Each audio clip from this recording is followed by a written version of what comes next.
Hello friends, welcome to Angel academy digital ક્લાસમાં આપણો દોસ્ત સમ્રાટ સામત ગઢવી ચર્ચા ચાલુ રાખીશું.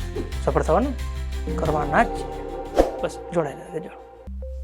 નમસ્કાર વિદ્યાર્થી મિત્રો, આપ સૌ જાણો છો એ પ્રમાણે તમારા મનમાં જે પ્રશ્નો છે, જે મૂંઝવણ છે, એના સમાધાન માટે આપણે અલગ અલગ વ્યક્તિઓને તમારી સમક્ષ રજૂ કરતા હોઈએ છીએ.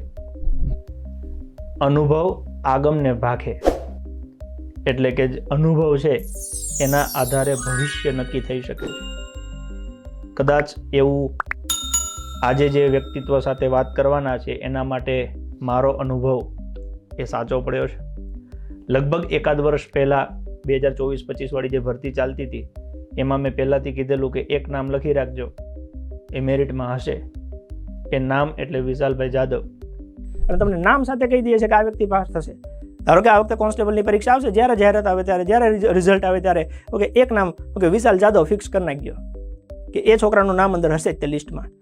એનું કારણ છે કે એની મહેનત છે. એ 2 વર્ષથી છોકરો નજર સામે મહેનત કરે છે, એક એક વિષય શાંતિથી તૈયાર કરે છે, જે નથી ખબર પડતી એ પૂછે છે અને આપણે એને ગાઈડ કરીએ છીએ.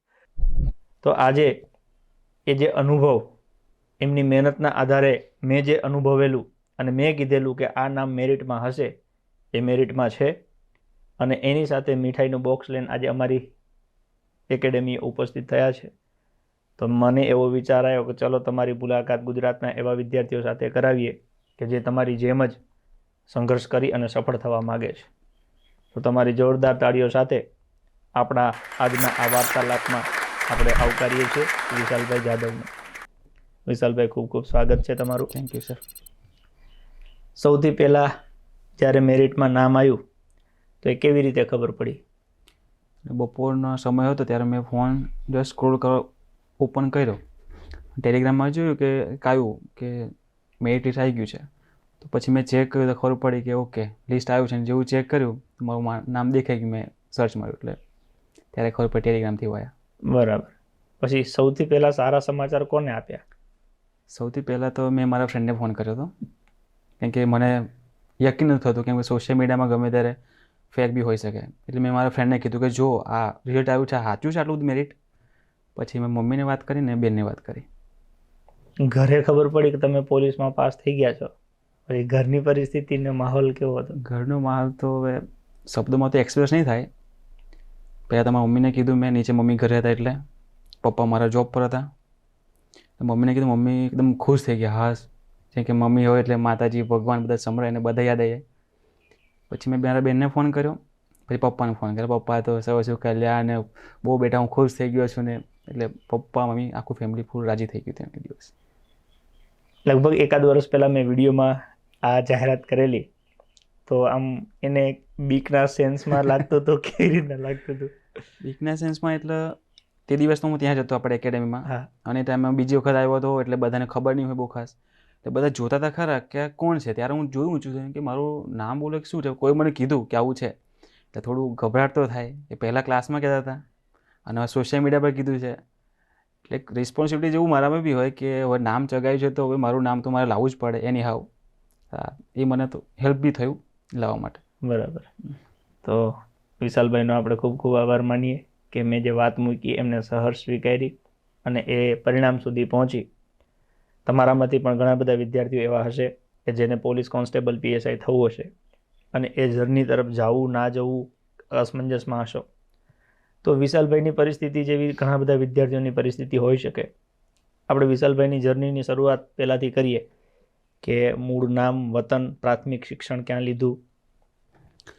મારું નામ છે વિશાલ કુમાર દુડાભાઈ જાદવ. રહેવાનું મારે ડેસર ગામ, ડેસર તાલુકો, જિલ્લો વડોદરા. પ્રાઇમરી સ્ટડી મેં ગામથી કરેલી, બાકીની તાલુકામાં. અને 11/12 સાયન્સ કર્યું છે વડોદરાથી. અને કોલેજ મેં BSc ઓર્ગેનિક કેમિસ્ટ્રીમાં કર્યું છે. આ ફિલ્ડમાં સરકારી નોકરી તરફ આવવાનો ઝુકાવ પહેલાંથી હતો કે પછીથી થયો? કઈ રીતે નક્કી થયું?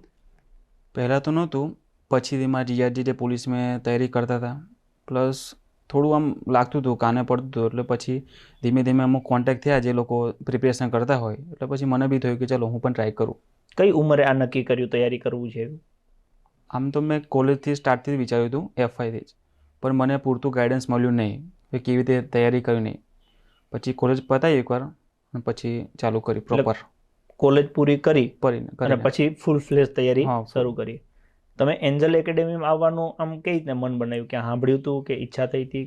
એન્જલ એકેડમી તો મેં સાંભળ્યું હતું સ્ટાર્ટિંગમાં તો, કેમ કે એ ટાઈમે ફોન પણ મારી પાસે એટલો હતો નહીં. પણ જ્યારે એક કોન્ટેક્ટમાં આવ્યા મારા ફ્રેન્ડ, એટલે એમને કીધું કે હું આવું પ્રિપેરેશન કરું છું. તો મેં કીધું તું કેમ એન્જલ એકેડમી ટ્રાય નહીં કરતો એમ.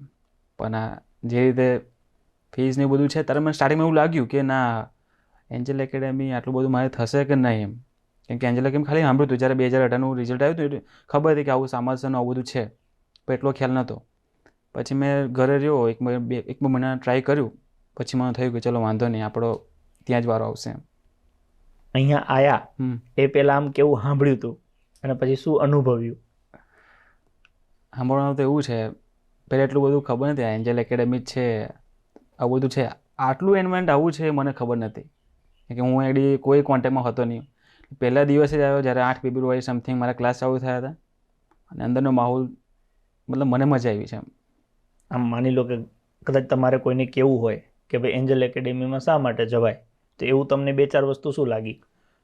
પહેલું જ છે કે આ સ્પર્ધાત્મક પરીક્ષામાં તો તમારો ટાઈમ વેસ્ટ થવો ના જોઈએ. ટાઈમ મેનેજમેન્ટ બહુ જરૂરી છે. તો તમે મોર્નિંગથી રાત સુધી તમારો ટાઈમનો વેસ્ટ અહીંયા થાય નહીં. એટલે બેસ્ટ કે તમારા ટાઈમ મેનેજમેન્ટ સૌથી બેસ્ટ છે અહીંયા. પ્લસ કે તમારે રહેવાનું કોઈ જાતનું ઝંઝટ નહીં, સુવામાં તમને કોઈ ડિસ્ટર્બ નહીં કરે. પ્લસ તમે જમવાનું બેસ્ટ મળશે. એટલે જમવાનું થઈ ગયું, સુવાનું થઈ ગયું, તો રહ્યું શું વાંચવાનું. એટલે 2-3 વસ્તુ છે જે સ્પર્ધાત્મક પરીક્ષા માટે ઇમ્પોર્ટન્ટ છે, અને આગળ એન્જલ એકેડેમી તમે પ્રોવાઈડ કરશે. અમુક નિયમ એવા છે જે તમને કદાચ અઘરાઈ લાગ્યા હોય?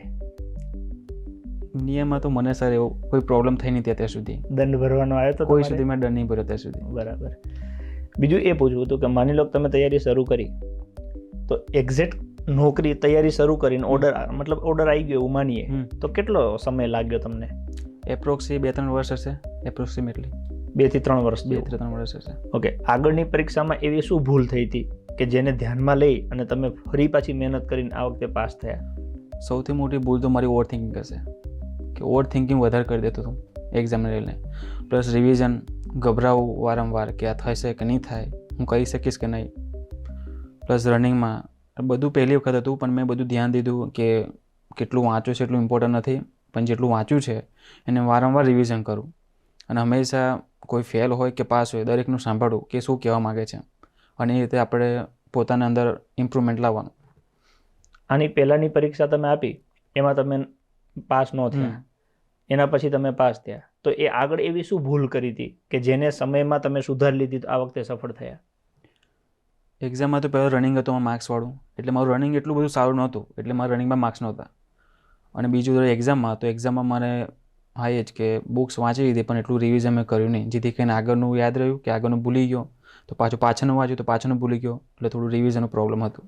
એટલે પહેલી વખતે રનિંગમાં તમે પાસ થઈ ગયા હતા? હા, પહેલી વખત પાસ હતો. માર્ક્સ ઓછા હતા? માર્ક્સ ઓછા હતા. પછી આ વખતે રનિંગમાં તમે?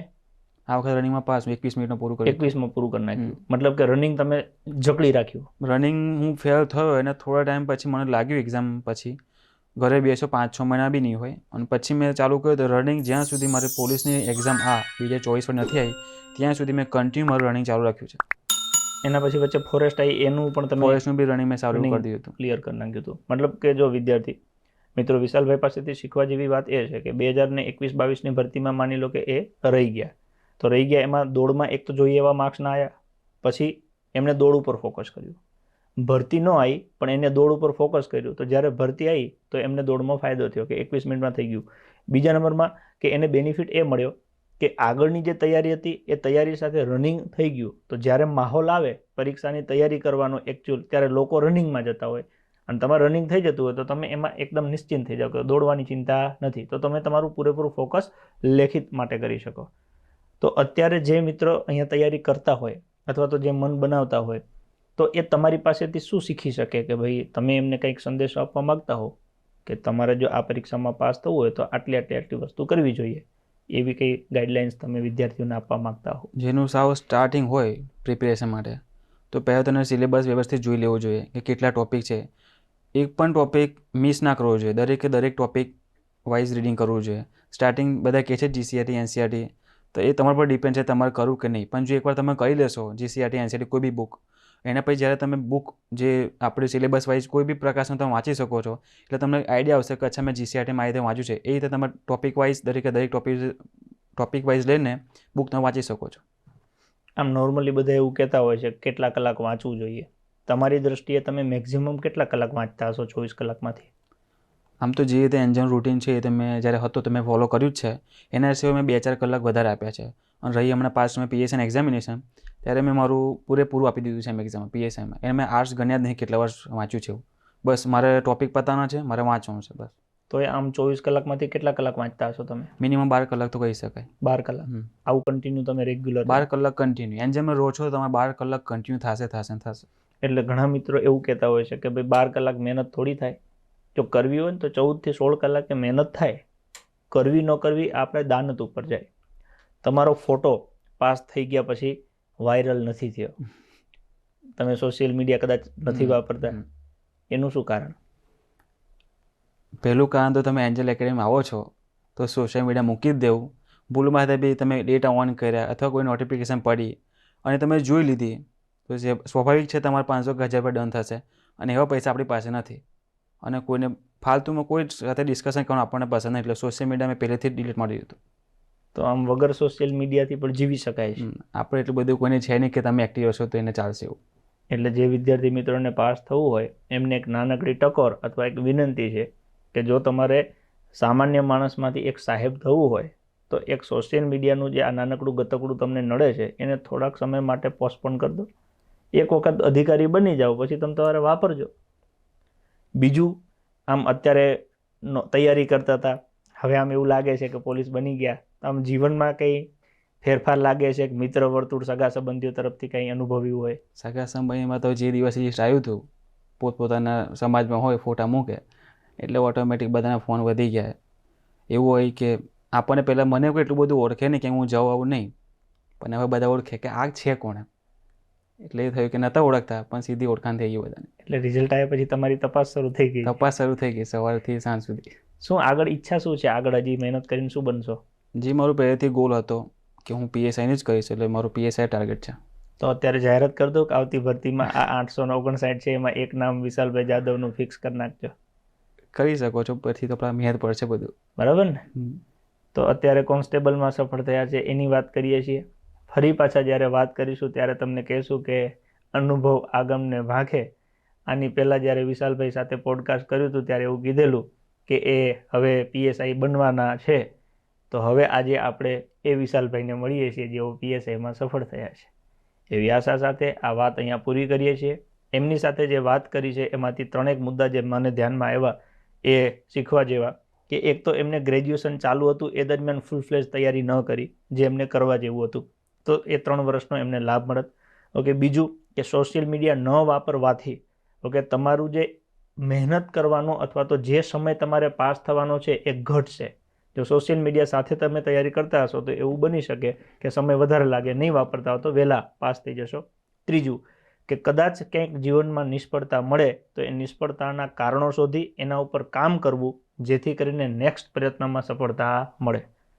તો આશા રાખું છું કે તમે આ વાત જોઈ હશે. આ વાતમાંથી 3 વસ્તુ તમારા જીવનમાં ઉતારશો તમે તો આવનારા સમયમાં તમે પણ સફળ થશો અને વિશાલભાઈની જગ્યાએ તમે બેઠા હશો અને તમારી સાથે આપણે સંવાદ કરતા હશો. ખૂબ સારો સમય છે, ખૂબ મોટી ભરતી છે, મહેનત કરી લો. જ્યાં જરૂર પડે ત્યાં એન્જલ એકેડમી આખો પરિવાર આપની સાથે છે. મળતા રહીશું. એક નાનકડી સ્માઇલ સાથે છૂટા પડીએ છીએ. ચર્ચા ચાલુ રાખીશું. સફળ થવાનું કરવાના જ છે. બસ જોડાયેલા રહેજો. મજા આવે તો તમારા મિત્રો સાથે શેર કરજો. રેડી? મળીએ ચાલો આગળ.